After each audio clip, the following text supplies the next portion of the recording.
Welcome to the Life Unlimited podcast with Larry Heller. You deserve complete financial advice so you can confidently live your life your way for life. Now, let's get into this week's podcast episode. Welcome back to Retirement Unlocked with Larry Heller. Today we're diving into a common question from business owners. Should I offer a simple IRA or a 401k to my employees, and which one is better for me as an owner? Retirement plans can be a powerful tool, not just for saving on taxes, but also for planning for your own future and attracting and retaining top talent. But picking the right one can feel overwhelming. So we're going to dive into that today. So Larry, welcome to the show. Thanks, Matt. Glad to be here. Excited to talk about the 401ks and simple and retirement plans today. All right, brother. So here's the thing. What are they? Let's do some operational definitions. And then more importantly is, why do companies or businesses choose one over the other? Right. So you hit the nail right on the head, and you're at the top of the show when you talked about the reasons why. So a lot of business owners, they're starting out and they want to have a retirement plan in place. So they're cost conscious. So they're looking at the easiest way to do it, the least expensive way to do it. But sometimes, because of attracting and retaining employees, doing that could actually be the most expensive because you're not getting the right talent, or talent is leaving because you don't have the right plan in place, because employees look at this. So you don't want to just consider the actual dollar cost. You got to consider the big picture. And I think a lot of business owners don't do that. I had a conversation with a law firm, about a year or two back, about the reasons why. We'll go into the reasons why. I just felt that a 401k plan was so much better for them in so many different ways. And their answer was, well, it's going to cost me more money. And I'm like, yeah, well, out of pocket, it's going to cost you more money, but it's not the right plan for you personally, and it's not the right plan for your employees. So in the long run, you'll save more money and you'll make more money by having better employees. So sometimes it's a hard concept for business owners to grab. Now, there are a lot of different reasons why putting a simple plan makes sense, and depends upon the business, depends upon what you're trying to do and where the cash flow is. I get that. But knowing the differences here and making that right decision is extremely important. And a lot of people don't know. I had a conversation with a business owner last week, and he has a simple plan. And he was thinking, why should I do the 401k plan? And I started talking to him about it, and it just wasn't registering. They can't get past the fact that it's not really, really simple like a simple plan is. Okay. Well, you just led us into it. Let's dive into what is the simple plan. Okay. So some of the key features of Simple Plan is, like I said, it's easy and inexpensive to set up. Now, there are limited plan options in there, and employees can contribute through their payroll deduction. So depending upon the actual plan that you're using, the fees could be higher or lower, but they are lower than a traditional 401k plan. And then employers are required to contribute in one of two ways. They can either do a dollar-for-dollar match up to 3%, or they can do what's called a non-elective contribution, just give all the employees 2%. So it's really simple to put the plan in place, select a few funds, change your payroll to do either the non-elective contribution or the match, and voila, you have a simple plan. I'm going to say stop real quick for editing team. I need you to back up from your microphone a little bit. You're hitting your P's really hard, and we keep using the word plan, and it's popping just a little bit. So we don't need to. So there was key features. All right, Larry. So there were the key features of really what a simple is. So let's break down this whole idea of pros versus cons so that the business owners can make an informed decision. Yeah. So the first thing is it's really simple to administer. There is no annual IRS filings for the employer. Therefore, they don't have to hire what's called a TPA, a third-party administrator. So that's one. There's really lower setup or almost no setup and very little maintenance costs about putting a plan in place. And it's real easy. The employees just make their, a salary deferrals and how much they want to do, and a plan is set up. So those are the pros. The cons is there's lower contribution limits compared to a 401k. For a simple plan, the max is $16,000. And if you're over 50, you can do another 3,500 catch up. And we'll talk about the comparisons of a 401k in a little bit, but the limits are lower. So if you want to put more away into your plan, then a simple plan may not be the best way of doing it. One of the other big cons is there's limited flexibility in employer contributions. So a lot of plans that we have in place, they have a 401k plan, but then they also can add what's called a profit sharing plan on top of that. And by doing that, they can now make it a lot more flexible and I'll do a lot more things that you can't do if you were a simple plan. So if you want to, have a great year and you want to do some profit sharing plans and you want to do some other things, and we'll get into the reasons why you want to do this in a few minutes, you can't do that in a simple plan. And the other thing is no loans are allowed. So, which is a key factor for many employees, because a lot of people, when they go into these plans, are like, well, when can I get my money? Well, you can't get your money without penalty till you're 59 and a half. Well, man, I'm 25 years old. What happens if I need some money beforehand? Well, sorry, you can't get your money out of this. You can't borrow against any of it. You're kind of stuck. So a lot of employees won't participate in this and therefore aren't happy about it because they can't get any of their money out for a long, long time. Okay. I'm just going to ask like a question I'm, as a business owner, might be knocking around. Where did they come up with the number 16,000 plus 35 catch up? Congress comes up with these numbers that they think the contribution is, and then every year they look at it and they say, should there be a cost of living adjustment?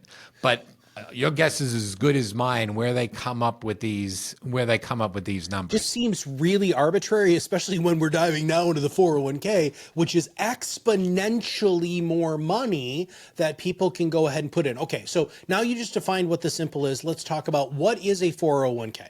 Okay, so a 401k plan, it's just a code that's in the IRS which allows you to do pre-tax contributions to from your salary. So it's similar to a simple plan, but there are different other key features in here. So it's available to any business size. A simple plan is actually limited to under 100 employees, but here it's available to any business size. It allows for both traditional pre-tax and Roth after-tax contributions. There's an optional employee match, and you can also add a profit sharing plan to this. And like I said before, simple plans can't do loans. A 401k plan can do loans. There are limits. You can usually only borrow 50%, and it's up to $50,000, but you're allowed to do that. On the flip side, there is required annual IRS possibly filings and compliance testing. You can get around some of the compliance testing by using a safe harbor plan, but you do have to file a 5500 or 5500 EZ form each year. So there is some filing that needs to be done, and usually you do need a TPA to be an actuary to do that for you. Okay. Have we talked about safe harbor plans before? Oh yeah, we've done 401k plans and safe harbors. It may not have been a while, but we've definitely done it. But I'm guessing you're asking kind of what is a safe harbor plan? I mean, might as well. Okay, so let's talk about what is a safe harbor plan. So the IRS and Congress allows you to do a retirement plan, but they don't want this retirement plan to be skewed to the high earners. I believe that's anyone that's making more than $160,000. So when you put a plan in place, if you don't do a safe harbor, you have to do what's called testing. And in these testing, there's a couple different tests. the lower earned people can't put in a percentage more less than the higher earns. So if you have a retirement plan in place and all your highly compensated employees making over 160, they participate, and none of your lower employees participate, the plan is going to fail testing, and we've seen that happen. And you don't even know about this until after the year is, and then you have to knock on all these employees who made over 160,000 and say, by the way, here's the money back that you contributed to your 401k. You weren't allowed to do that. And they're not happy. They end up having to pay more taxes. So in ways to avoid that is to do what's called a safe harbor plan. So a safe harbor plan now allows you still have to do the testing, believe it or not. I don't know why, but even if you fail the testing, if you do a safe harbor plan, and you could do one of two ways in the safe harbor plan, you don't have to worry about giving any money back. So there are two different types of safe harbor plans. One is a non-elective, whereby before in the Simple, I talked about a 2% non-elective. Here it's a 3% non-elective. So if you give all your employees 3% contribution to your 401k plan, you pass the safe harbor, don't have to worry about the testing. The other way of doing it is doing a match. So if you do a match now, you have to match 100% of the first 3% and then 50% of the next 2%. So if an employee puts away 5%, you're going to match 4%. But if an employee doesn't put away anything, you're not matching anything. So you may have to give more if all your employees contribute 5, and you may have to only do 3 if you do the non-elective. So a lot of times we'll have these conversations. We'll look at the census and have these conversations. Somebody said, well, my employees aren't going to, a lot of them, unfortunately, are not going to match. So we're doing a match so it doesn't cost the owner as much. Some owners are like, I really want to give all my employees 3%, so I'm going to do the non-elective, and they feel that's a benefit.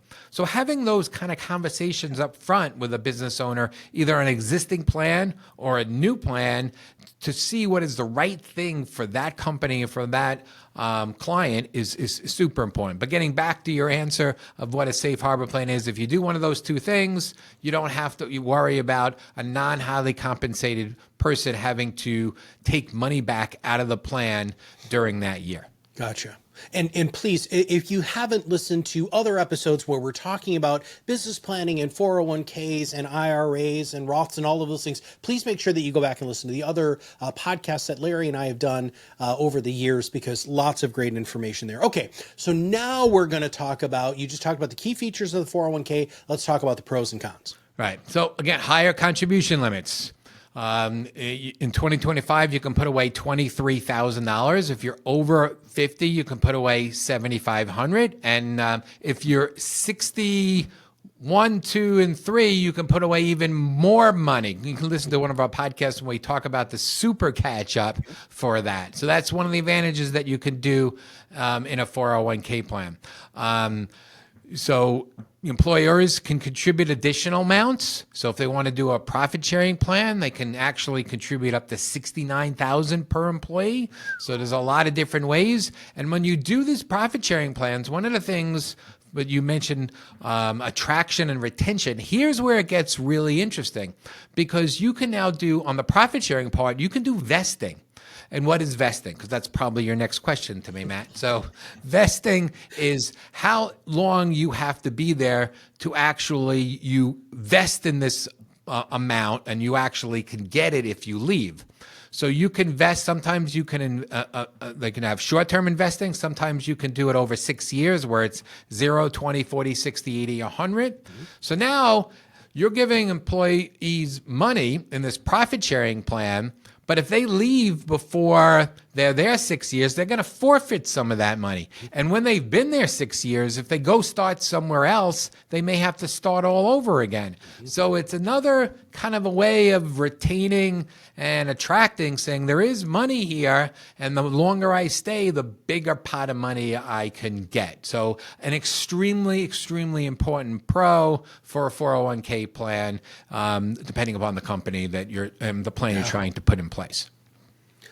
Well, in the fact that you can, so that's humongous. What a wonderful way to really hold on to those key top employees and make them feel like they're part owners of the company by offering that sort of vesting schedule. All right. Any other pros to the plan? Yeah, again, I mentioned you could do you can also have the loan features in here as well. And there's a couple different ways of doing profit sharings and putting things in place. There are other plans that you can add on top of that. We're not going to get into that. We've done some shows on cash balance plans. So there are other things that you can do. Cool. All right. Cons. What are the drawbacks to the 401k? So they're more expensive to set up and maintain, but the government wants new companies to put plans in place. So they are giving credits. So a lot of times now, the first few years, you can offset almost all your costs. It depends upon your employee breakdown, the size, how much they're earning. But we just put a plan in place. It's actually costing them nothing the first 2 years because they're getting credits on their tax returns. But ongoing after that, it is more expensive than a simple plan. Like I mentioned before, there is some annual IRS filings, possible compliance testing. So you do need to have an actuary. So there's obviously some more costs with a TPA.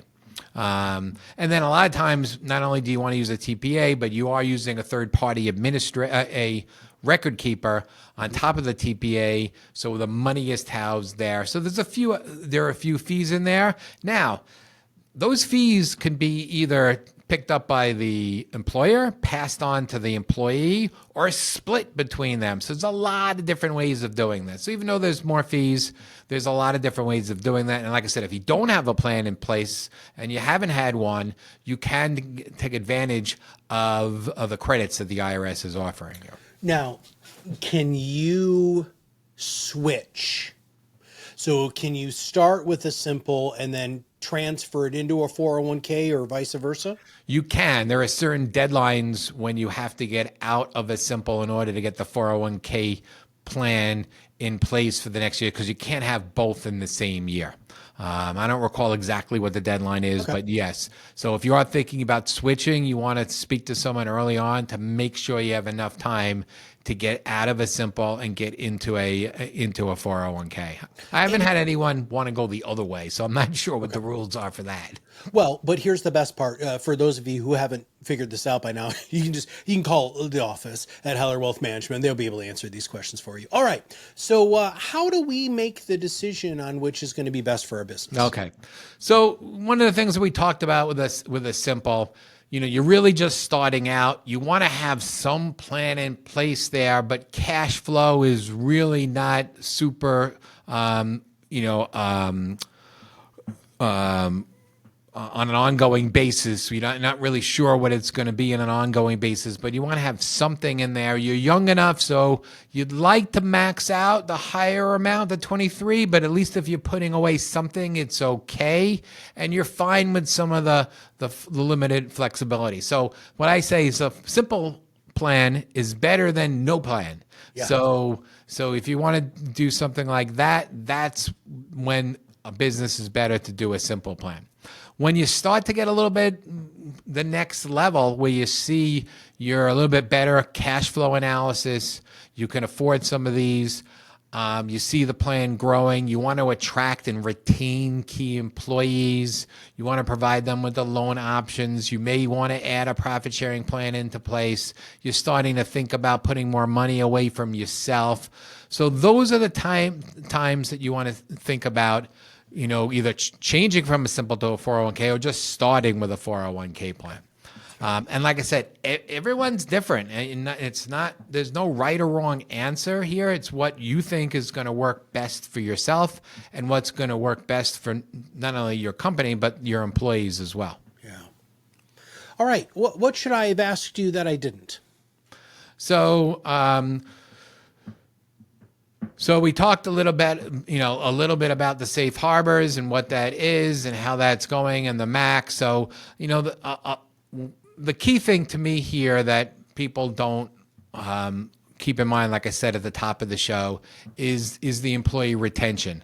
And what is that going to be as far as that, and not just the costs of the outlay of that. And like I said, a lot of times now, a new plan, you can offset that by a lot of credits. But even if you have an existing Simple and you're thinking about going to a 401k plan, and you're not eligible for the credits, spending a little bit more money to get a key employee or keep a key employee is just so valuable, and it's so many times overlooked by the business owner. I remember, that must have been years ago. It was a elevator repair company.